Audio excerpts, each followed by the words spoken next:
Hello everyone, now I am here with my next video of class as the basis of all computation and already talked about this topic. Only few topics left for completion of this chapter, that is nested classes, keyword this and object passing. Few topics were very important, that is object passing and this, and you have to be have a particular knowledge about nested classes also. See, now I'm moving further with explanation of nested classes. When we have nested class, means class within a class is nested class. I told you earlier also, nested means something inside the same thing. Means class within a class is nested class. If we have nested for means for inside a for. If we have nested if means if inside if. And for accessing an outer class from any other class, we have to create object of that class, because class have doesn't have any existence without an object. If you want to visit a particular class, you have to create object of that class. Means if we want to visit an outer class from any other class, we have to create object of that class, that is outer class object we have to create, and then this object allow us to visit inside a class. But when we want access inner class from any other class, then we have to first take permission of object of outer class. Means firstly we have to get inside outer class, then we have to pick object of inner class, and then this object allow us to enter inside inner class. Always object allow us to visit a class. That's why object is already created inside outer class, but it is outside inner class, because firstly to get inside a class we want object. That's why this object is placed outside inner, because object allow you to visit inside a class. And if you are placing object here, then who allow you to get inside? No one. That's why we are placing object here, because this object allow you to get inside a class. The same way, see, object is created here. Object allow you to get inside a class. If you had created object here, then from here you are not supposed to visit a particular class, because you are not having object of that class. That's why whenever you want to visit a class, you have to create object of that class. And this is a procedure that object act like a key. We are having our house, and inside that house we are having our room, and each and every room and house having a door, and this key allow us to get inside from the door. And again we have key which allow us to get inside a room. This act a room like a room, or this act like a house. A house is having a room inside it. Means if you want to visit a room, then firstly you have to open the door of your house, then only you are able to visit a room. The same way, firstly you have to open door of your house with the help of object as key, and then that you have to pick a key of your room, and then you have to open your room, and then you are able to visit your room. This is only a funda of nested class, and see with the example of nested class it is more clear to you. See, nested class means I had written a class name, that is nested class. Global variable side created, that is role name, roll number and name. This one is outer class, and subject is inner class. And see, in subject I had already created sub 1, sub 2, sub 3, means 3 subject as global variable and tot as total. And with the help of get marks, I am getting 3 subject marks and I'm keeping it inside, and tot is going to find the total of 3 subjects. Means one class, the scope is from here till here, and then another class the scope is from here till here, means class within a class. Class, outer class is nested class, inner class is subject. In subject contain few global variables, one function to accept values of subject and going to have total of three subject, and one function is going to display the three subject marks with the total. And I'm keeping the object of inner class outside the inner class because object only grant us permission to get inside a class. That's why I'm not creating it inside a class. I'm keeping it outside the class because with the help of this object I am getting the permission to get inside the class. And see, few function, that is get detail and void display. Is get detail is to get name and roll number of a student, and display is the function which display the roll number and name of that student. And this is the basic detail of this program. In C, with the help of another class, I am trying to visit a previous one. The class name is student. I'm accepting details of roll number, name, and three subject marks. And I want to fill these three subject marks inside a previous class. But how? First of all, we have to create object of outer class. That's why see I had already created object of outer class, that is OB. Means object of outer class is created, that is OB. OB allow us to get inside outer class. But we have to visit inner class also. And we are having object of inner class inside outer class, that is SU. Means OB allow us to pick get details and we have to put the value inside it. Get details easily picked. But if I want to pick function which is present inside SU, then how it is possible? Then what I have to do? I have to take permission from OB to touch SU, and SU allow me to touch of that function. That's why see, OB allow me to get inside outer class and to touch SU, object of inner class, and SU allow me to touch a function which is present inside inner class. And I am going to fill the marks of three subject. This is the way. Object of outer class, object of outer class dot object of inner class dot function name of inner class. In this way you have to visit function of inner class. Firstly, you have to take permission from outer class to get inside and to touch object of inner class. Outer class object allow you to touch inner class, and inner class object allow you to touch the function present inside inner class.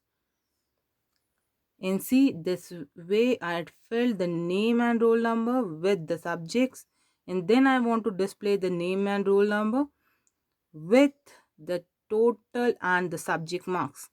The same way I had written here, object of outer class dot object of inner class,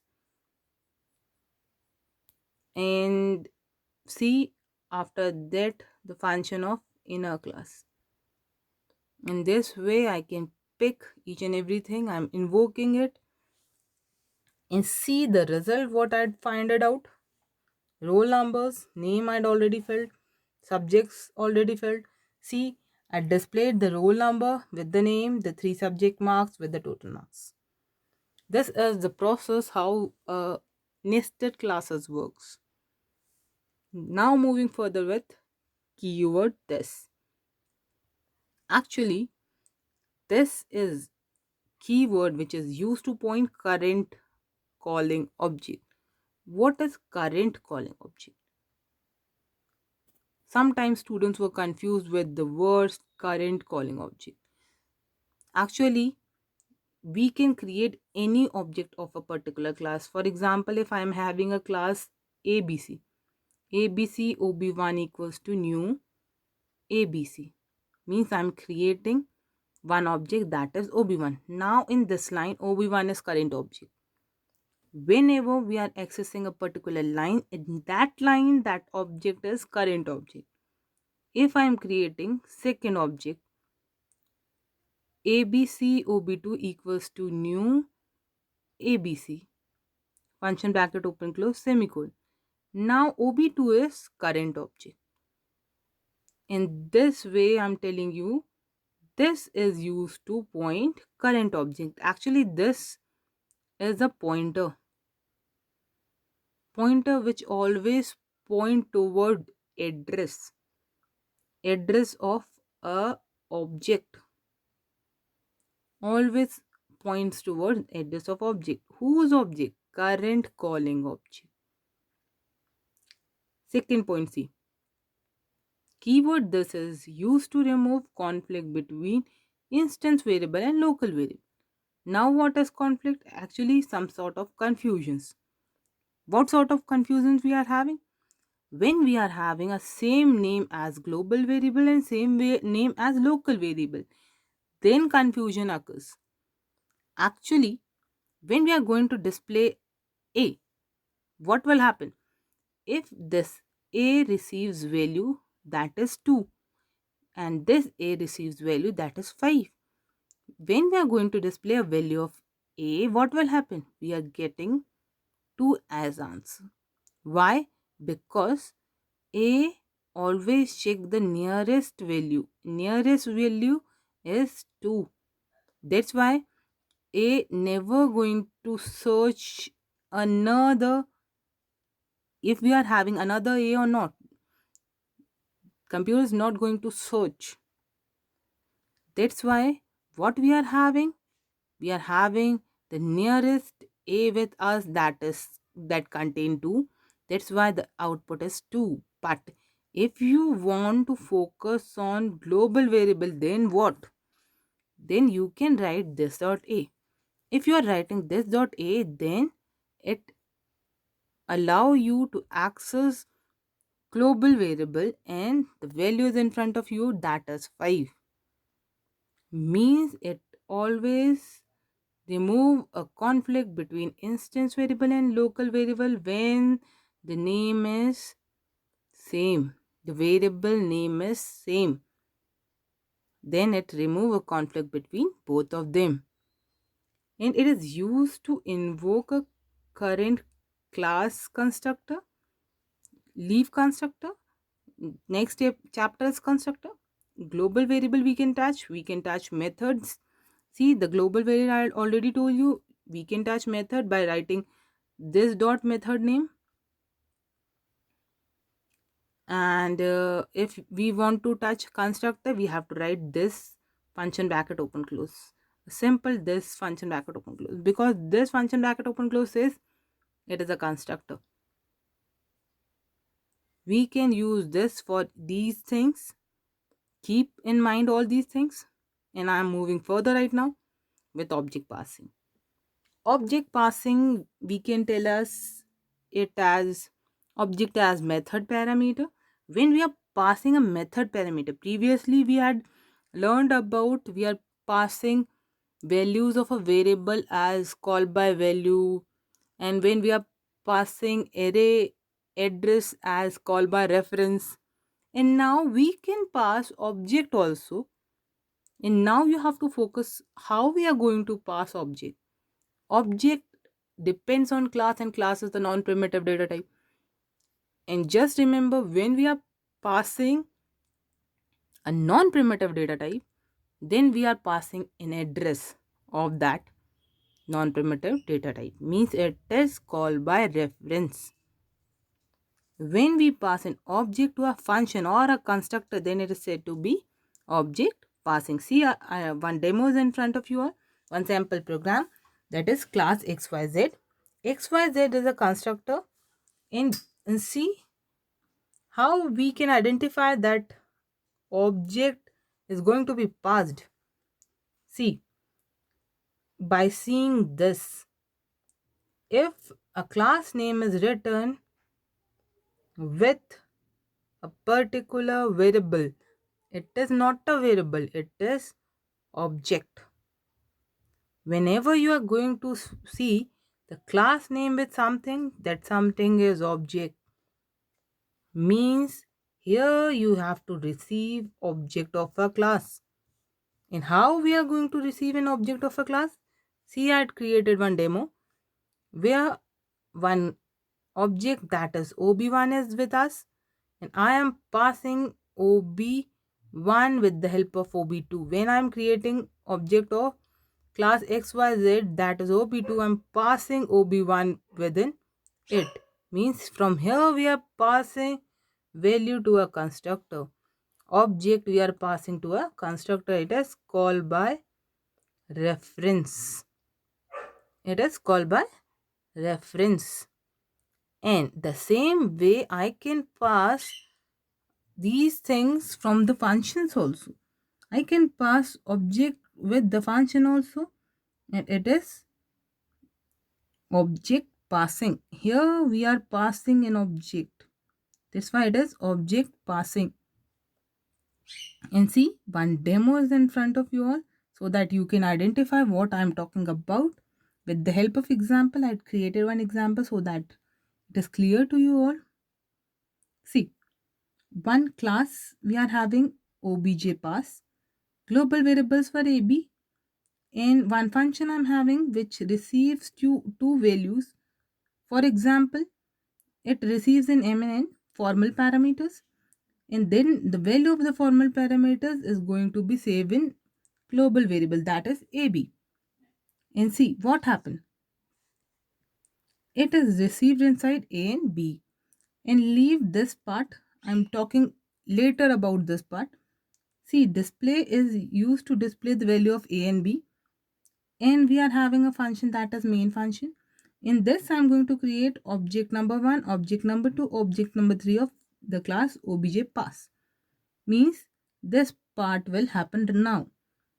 3 memories were created by new keyword, and which is going to provide memory to A and B. A and B memory is provided. Empty memory is provided. Means a simple box having A and B for OB1 and for OB2 and for OB3. We are having 3 memories. By running this 3 lines, we are having 3 memories for A and B. The separate 3 objects we are creating. Now, with the help of OB1, I am calling get value, and in this I am going to pass values, that is 2 and 3. Means m and n going to receive 2 and 3, and it is passed inside A and B. See, OB1 receives 2 and 3, and then these values placed inside this. 2 and 3 is placed. And see, after that, OB2 is going to call this and pass 4 and 5 inside it. Means now m and n going to receive 4 and 5. Now what happened? 4 and 5 is going to be passed here inside OB2. That's why we are having 4, 5. And after that, we are calling one function that is sum obj from OB3. OB3 is current object. Whenever we are calling with the object, that object is current object. Just remember, when we are calling with OB1, OB1 is current. When we are calling with OB2, OB2 is current. When we are going to call with OB3, OB3 is current. Whenever I am talking about current, we can write simple AB. Means AB of current object. If OB1 is current, then we are talking about this AB. When OB2 is current, then we are talking about this AB. When OB3 is current, then we are talking about this AB. And if some confusion is there, Then you can write this dot A for removing that confusion. If you are writing here this dot A, this dot B, then the confusion is removed. Means this dot A is object of current. This always point the current object. Means A and B were the variables of current object.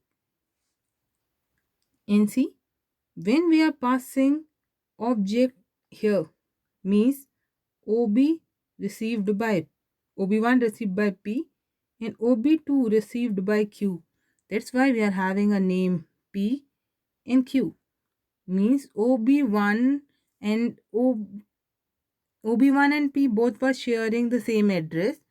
OB2 and Q were sharing the same address now. That's why I written here. The same address both were sharing. OB3 is current object which is going to pass OB1 in P and OB2 in Q. In P now a name of OB1.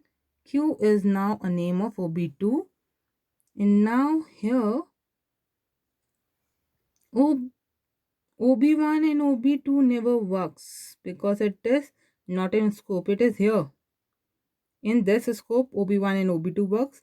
But in this scope, P and Q will work. That's why if we want to pick A and B, then what we have to do? We have to pick it with the help of P.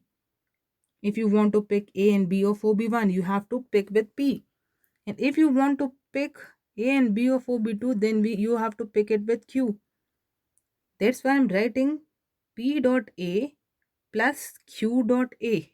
Means I'm picking 2 and 4. 2 plus 4 is 6. And I'm placing it in A. It is A is of OB3. I told you earlier when a function is going to be called by a object, that time that object is current object and that variable is of current variable. Means now this variable is filled with 6. And if you have any confusion, you can put this dot A here for removing that confusion. If you are writing, you are filling the same thing. You are doing the same thing. Means if simple A and B, you can write this dot A, this dot B. Similar thing will happen. Nothing is there, just to remove confusion. The simple is for whom? I'm telling you it is for current object, but for identifying it, you can write this dot A, this dot B.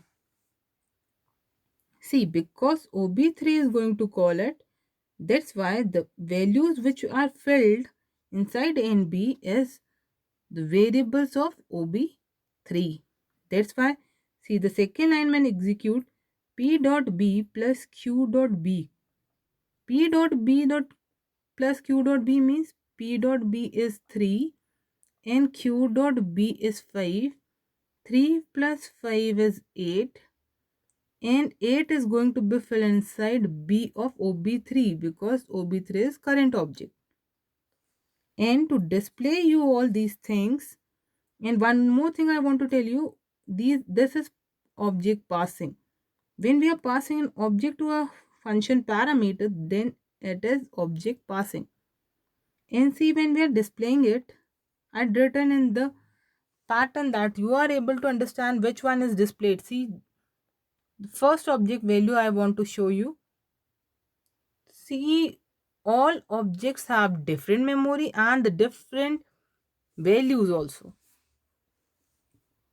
When I want to show the value of OB1, that's why I had written OB1 dot display and the variable A and B will be displayed of current object. Now OB1 is current because OB1 is calling, that's why it is current. When it calls display, it displays the value of A and B. A and B is displayed of current object. OB1 is current now. That's why 2 and 3 will be displayed. And see, when we displayed the second object ob2, now ob2 is current object and we are going to display the value of ob2. ob2 contain 4 and 5. That's why we are going to display value that is 4 and 5. After that, see, we are going to call with ob3, and now ob3 is current object. Then the value of ob3 is 6 and 8. And now we are getting 6 and 8. See, the output, first object provides you 2 3, second object provide you 4 5, third object provide you 6 8. See, here I had told you the same thing I had printed in front of you all so that you can identify what I am talking about. This is object passing.